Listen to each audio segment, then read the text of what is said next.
Hey everyone, so I got some cards in the mail and I'm going to be going through. I got a bunch of store credit from TCGPlayer.com and I'm going to look at the cards I bought. So, Throne of Eldraine just came out the week before the new set comes out. TCGPlayer always has store credit buyback points. So I spent some of the store credit I have, and then I get it back as points, or as money, you know. So we're gonna go ahead and see what I got here. So I just opened the envelope, and it came in this.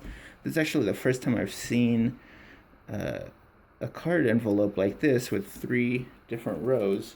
So we're gonna go ahead and see what's inside. It's pretty cool. I didn't pre-order any Throne of Eldraine. That's why they always have the sales before the new set comes out, because the prices are highest at that point. So I didn't order any of those cards.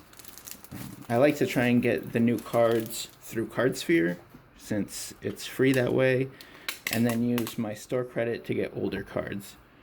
So the first card I have is Commander's Insignia.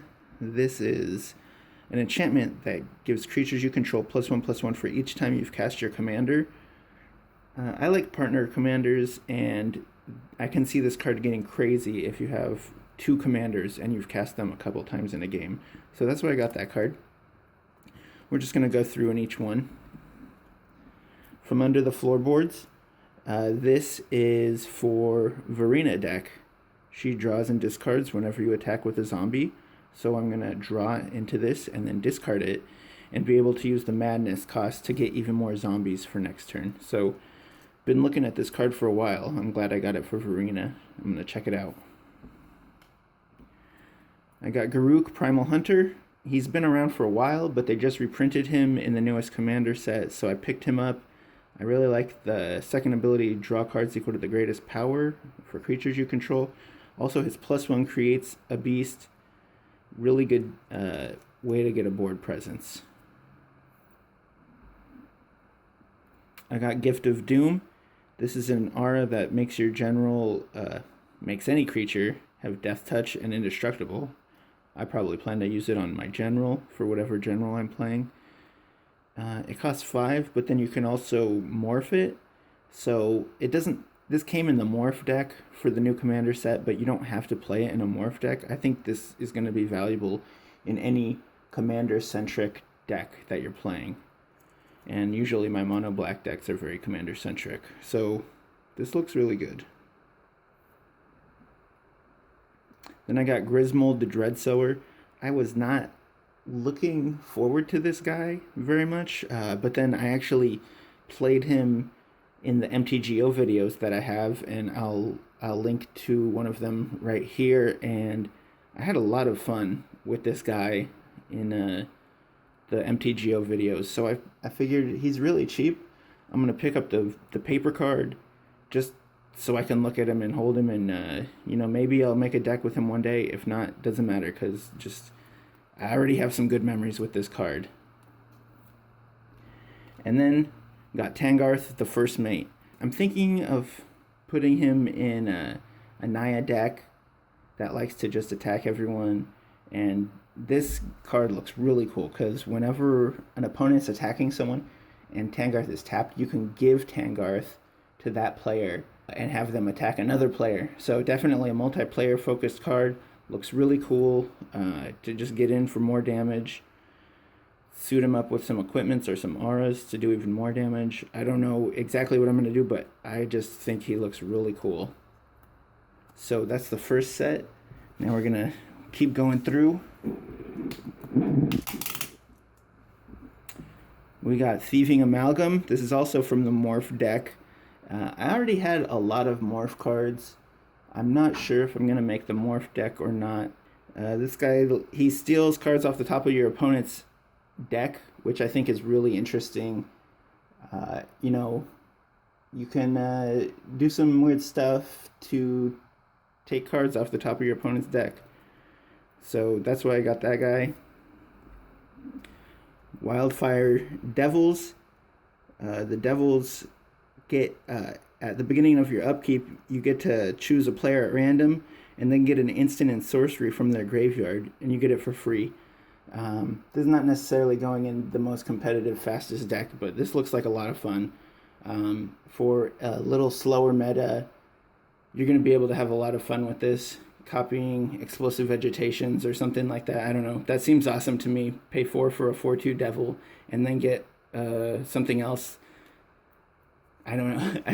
I just think that's going to be have a lot of fun.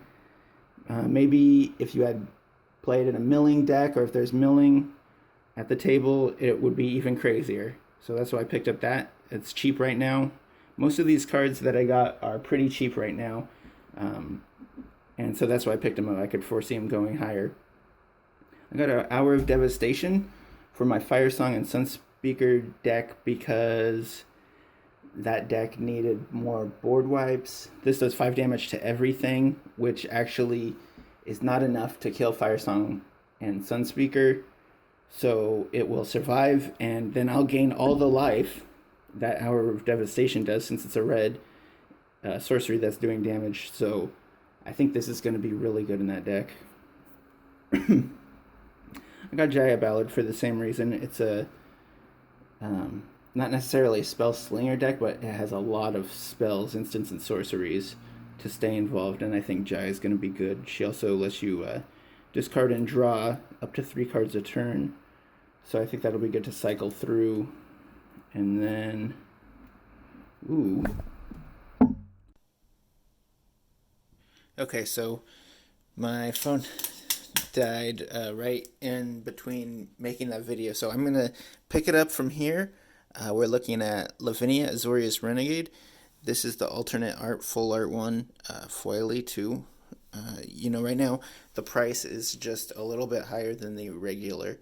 So usually when that happens, I like to get the alternate art. And I think this art looks really cool. So yeah, that's why I picked it up. So now we're going to jump into this last section. We have Pestilent Spirit here. This is a 3/2 for 3 with Menace and Death Touch. And instants and sorcery spells you control have Death Touch. So it's a really unique ability.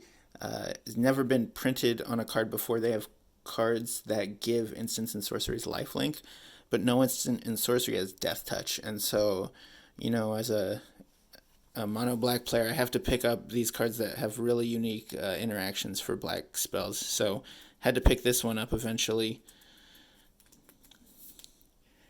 Next we have Rampage of the Clans.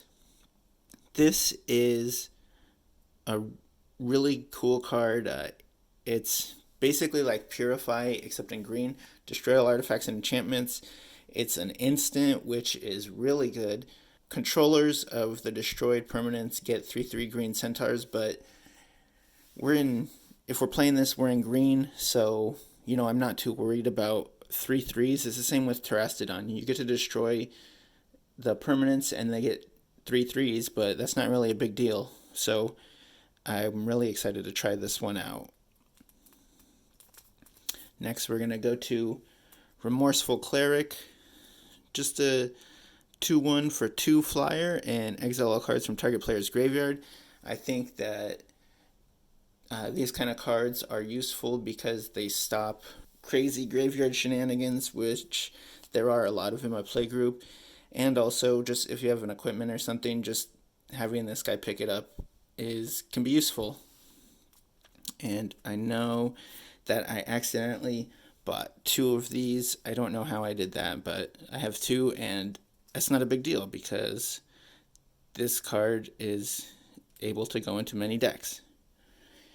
And then I got Bloodthirsty Blade. This equipment looks really interesting because it doesn't have the ability to equip.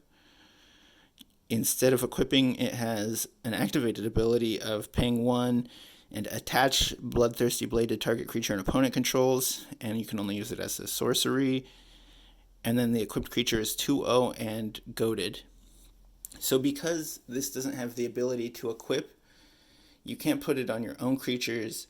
So you put the Bloodthirsty Blade on the opponent's creature, and ostensibly it gets in enough times that it kills your opponent, and eventually, when there's only you and the opponent who has the Bloodthirsty Blade, is it going to start swinging it at you for 2-0? Because that's what happens to Goad when there's only you and the goaded creature left. The creature can start swinging into you.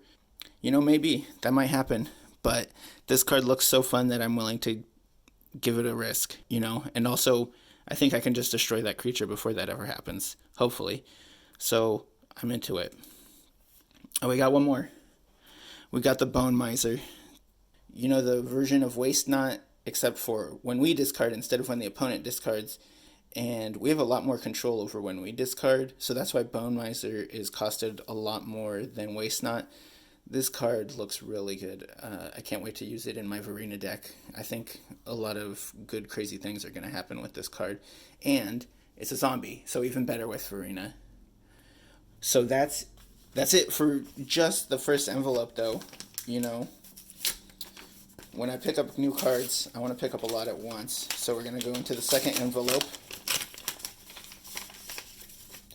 And like I said, I got all this with store credit. I'm going to do another video in a little bit about the store credit, how I got the store credit and stuff like that. That'll be coming up soon. So now this one is just a big packet. That's what I'm more used to instead of that 3. The 3 was pretty cool, the 3 piles. This is cool too. Easy to get into the cards. Just open it. Here they are.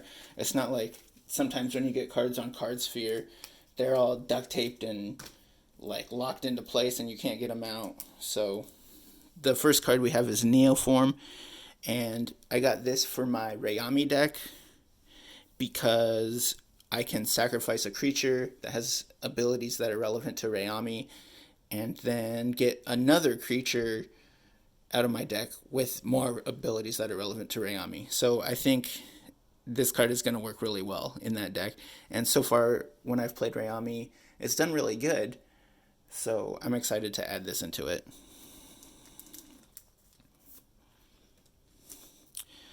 Untamed Kavu. Okay, so this is a 2/2 with Vigilance and Trample on it for 2. Those abilities are relevant to Rayami. And I have a feeling that this is going to be the Rayami pile of cards now that I think about it. So yeah, we're going to go ahead and keep going through. But yeah, being able to give Rayami Vigilance and Trample permanently is really useful. We're going to go into Endless Sands. I love funny little subtypes. I got all the Snowlands. When did Cold Snap come out? Like 15 years ago or something like that. I had all the Snowlands before they got printed for the 3rd time in Modern Horizons. I got them the 2nd time. And when Deserts came out, I got a bunch of the Deserts. And so this is one of the desert cards I've been wanting to pick up. And I like it. It's like that old card. They reprinted in Time Spiral. It's like Hideaway Land or something like that. Not a Hideaway Land, but like Hide in a Tree Land or something. And I'll put a picture of that next to this one, Endless Sands. But this one is you can exile a creature you control and then later sacrifice Endless Sands and return all the creatures exiled to the battlefield under its owner's control. So it's kind of like dodge removal or dodge wrath, and then they can come back and beat up on your opponent, hopefully. That's the plan, at least. I got Mirage Mirror. Just heard a lot of good things. I've seen some crazy stuff with this card, and I figured I have the store credit now. I should pick this up. I think the card's only going to be going up higher. So, yeah.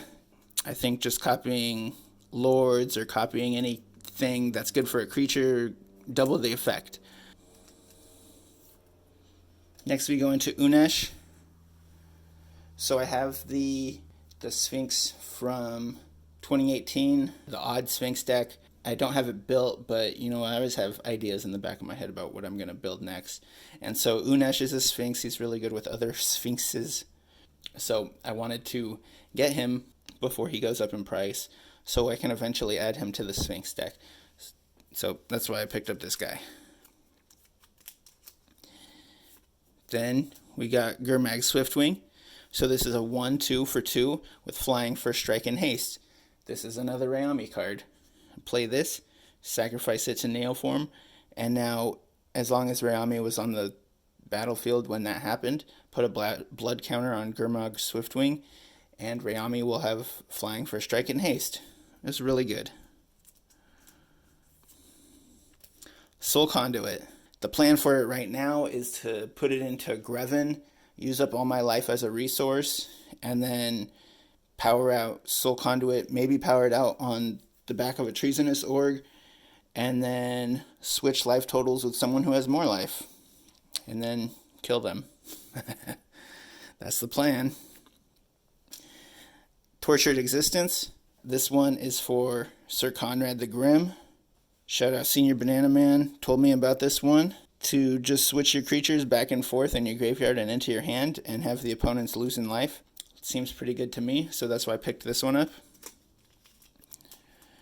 And then finally, this is the last one, the RKF Richard Kane Ferguson art for Black Blade Reforged. I had to get the Black Blade Reforged is really good. I really like the card. It's very fun. Being able to equip your general and just make it massive all of a sudden. And you know, the throwback art for Richard Kane Ferguson, who did the original Black Blade Legend Esper colors for some reason. You know, they didn't really know exactly what they were doing, but it's really cool, and I wanted to have it, so I picked it up because it's really cheap now. This is from the Gideon Signature Series. If you're interested in it, you can pick one up too. It's very cheap. That's what I got. If you have any questions or suggestions about what I should add to Rayami deck or anything I should pick up, let me know. So give me a like and subscribe, and we'll keep this conversation going. Thank you.